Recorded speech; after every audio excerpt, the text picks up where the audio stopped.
What's going on, guys? Just here making another video. This is WWE Monday Night Raw, September 28th, 2020. Not really a review, but talking about the illogical and nonsensical booking on the show. So I made my notes this time, and we're going to start with the first one. Why is Zelina Vega getting a title match again for the Raw Women's Championship versus Asuka? I don't understand why she's getting a title opportunity, but regardless, Zelina Vega ended up losing. Let me try to see if I can go through this faster than last time, because I said last time I was going to go fast, but I ended up taking a while. Next thing that happened, there was a backstage segment where pretty much WWE was promoting bullying. Bobby Lashley was bullying a random WWE employee backstage in the lunchroom. He was pretty much bullying on the guy, and he was trying to eat his lunch. He went to the table where the Hurt Business were, and then they were saying, "Oh, you took my seat, whatever." And then he said, "Oh, I'm sorry." Then he got his food, and he was, moving to trying to move to a different table, and he's like, "Yeah, that's my food too. You're taking my food. You're gonna steal my food from me." So there you go again, WWE promoting bullying. Let's see what else we got here. Lana and Natalia said in a promo that the women's tag team titles exist because of them. I found that hilarious because the WWE women's tag team titles actually exist by Sasha Banks and Bayley, which is the backbone of the WWE, the backbone of NXT. These women built the division on their backs. Anyways, what else do I got here? Um, so Lana and Natalia had a match against Dana Brooke and Mandy Rose, who just got drafted from SmackDown. Lana and Natalia obviously lost. What else do we have here? Oh yes, again, Kevin Owens is apparently fighting Aleister Black. Where do I have that here? It's somewhere on this. This is what's called results provided by Bleacher Report. Uh, Well, who cares? Just going off my... Yeah, there it is. Aleister Black versus Kevin Owens. Why is this match happen again? Why is Kevin Owens fighting Aleister Black again when Kevin Owens defeated Aleister Black a few weeks ago? We've seen this match already. And what ended up happening this time? Kevin Owens wins again by disqualification because Aleister Black accidentally hit a WWE referee. Why is this happening? Why is this like... I'm just going to move on. Next, we have Dominic Mysterio versus Buddy Murphy again. We've seen this match either a month ago or weeks ago.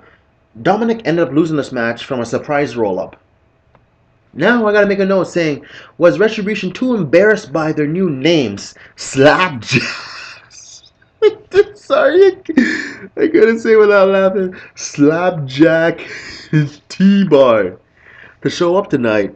There was an instance where they kind of made their presence felt during a match between the Hurt Business and Apollo Crews and oh yes, forgot to say that Mustafa Ali was on the card tonight somehow. He was going to the Hurt Business locker room or something like that. But anyways, so the Hurt Business kind of not the Hurt Business. Retribution kind of made their presence felt during the match. During the match, what happened? Well, sorry, before the bell rings. Sorry, they were fighting, and all of a sudden the lights went dark, and then it said Retribution on the Titantron or whatever. Then they went to commercial. Retribution all of a sudden disappeared. The match started. That was a whole. That was all you saw of Retribution the whole entire night, which I found pretty hilarious. They did a spot where they're talking about what happened with Retribution last week, but Retribution wasn't on the card at all. Anyways, I think WWE might have realized that they made a mistake with Retribution with all the backlash that's been going on with them. Maybe that's why they kept them off the show tonight. Not too sure. So, anyways, the show ended up ending with Randy Orton dressed as a janitor who attacked WWE legends Ric Flair, The Big Show, HBK, and Christian. Why wasn't their dressing room door locked? See, that's what it says down there. Locked. Randy Orton was dressed as a janitor, creeped to the room, and opened the door, had night vision goggles on, which I found pretty hilarious, and he was wielding a steel chair. He went in the room, and I think these guys had like 2 or 3 solid seconds to retaliate, but they just sat there and looked at them all surprised. Randy Orton shut the door, turned off the lights, and they started attacking everybody with a steel chair. Um, they had locked. Like, why isn't this room locked for security purposes? It doesn't make any sense. Before that, though, I don't know if this even matters to you any, but I don't even know if nobody's probably watching this. But anyways, the main event of the night was Drew McIntyre versus a mystery opponent whom he had never faced before. And I found it very interesting because during the night there was a backstage segment where Big Show was saying, "Oh, I can contend against Drew McIntyre for the title," but I believe HBK made a joke saying, "Oh, you already lost to this guy back at WrestleMania, so you don't get a title opportunity." So who ended up getting the title opportunity? Bobby Roode, who showed back up. So we had two new faces on the show. Bobby Roode, who hasn't been on TV for months, and we also have, well, it's not a new face, but Mustafa Ali, who was on TV for a little bit, but they took him off. I don't know why, but Mustafa Ali's back.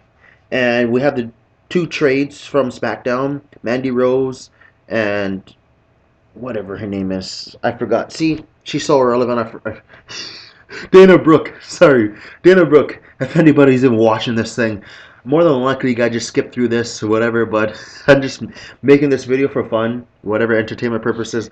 But yeah, that's pretty much the show. That's the night. I think honestly the show was a bad show. Let's just go. Yeah, and then you had this 24/7 BS going on. Like it was a terrible show. Dominic Mysterio versus Murphy, and Dominic was sorry, not Dominic. Murphy was texting Rey Mysterio's daughter or whatever, apologizing, all this stuff. But that's besides the point. Let's look at this here. Let's look at all these notes I have here. So first match, a rematch. Rematches are supposed to be antiquated, but that Shane wait. Sorry. Shane McMahon said rematches are antiquated a couple years ago. Zelina Vega lost to Asuka last night. September, was it 27th, since it's Tuesday right now, as you can see on my clock at the bottom right. At Clash of Champions, Zelina Vega's lost to Asuka. Who's Zelina Vega shouldn't even be contending for a title opportunity. It just doesn't, nothing against Zelina Vega, just doesn't really make sense for her to be contending for a title opportunity when she hasn't really done much in quite a while. If anything, Mickie James, I believe, is a more believable opponent. Sorry, I rambled. Sorry, I pretty much explained what I'm trying to say now in my previous video if you go back and watch last week's video. But anyways, so note up there was a rematch. Second was WWE promoting bullying, and the third was something illogical saying that Lana and Natalia built like the tag team division, whatever, the tag team titles, WWE Women's Tag Team titles exist because of them. That's wrong. What else do we got here? Aleister Black versus Kevin Owens.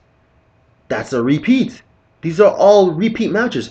And did I forget to mention that Keith Lee was... Oh, yes, I forgot about that. See, I haven't even messed up on these notes. Keith Lee was on the show tonight. That's another thing I want to make a note of. I forgot.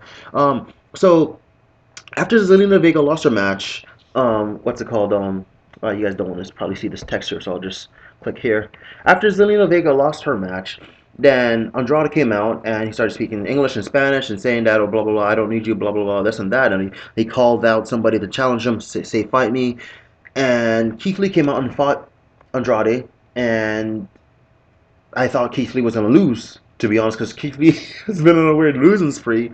But he hasn't been pinned. He's just been losing by disqualification or interference or no contest, this and that. But Keith Lee actually ended up winning. So what I don't understand is, I don't know if they're trying to rebuild Andrade as a solo act. If they're trying to rebuild him from the ground up, give him like a nobody. Give him like Humberto Carrillo or Alberto Del Rio. You know, someone at the lower end of the cards, someone at the lower end of the spectrum. So you can build Andrade from the ground up. Give him wins, win after win after win. This match actually kind of didn't really make sense because Keith Lee had to win. Keith Lee can't really lose. But at the end of the day, what's really interesting is that WWE is splitting Andrade away from Zelina Vega, which doesn't make any sense because Andrade is not able to speak to... I mean, he does okay for English speaking, but Zelina Vega is the mouthpiece for Andrade. Zelina Vega does the talking, and Andrade does the fighting. Just like for Brock Lesnar situation, Paul Heyman was doing the talking, and Brock Lesnar was doing the fighting, right? So same thing with Andrade and Zelina, even though it's not the same thing, you know what I'm saying? But I'm just using an example. Zelina Vega's a mouthpiece, and Andrade was the guy who's the muscle. He's like doing all the work, so he does his work in the ring. That's where he shines. And Zelina Vega is a mouthpiece, and they separated them. So I don't know where this is gonna go. I don't know if WWE is actually gonna try build up um Andrade, or if this is gonna be a burial or whatever, because I don't think he can survive on his own. Because I was trying my best to understand him. Like, he speaks English okay, but there's some times and some parts and bits and pieces where I don't really grasp what he's saying. So I don't know what's gonna happen with him. But anyways, at the end of the day, terrible show. I'm just gonna say that, and I'm gonna end this here because I'm just gonna keep on yapping because there's so much I could say. Because, anyways, thanks for checking this video out. Dislike, don't comment, don't subscribe. See y'all later.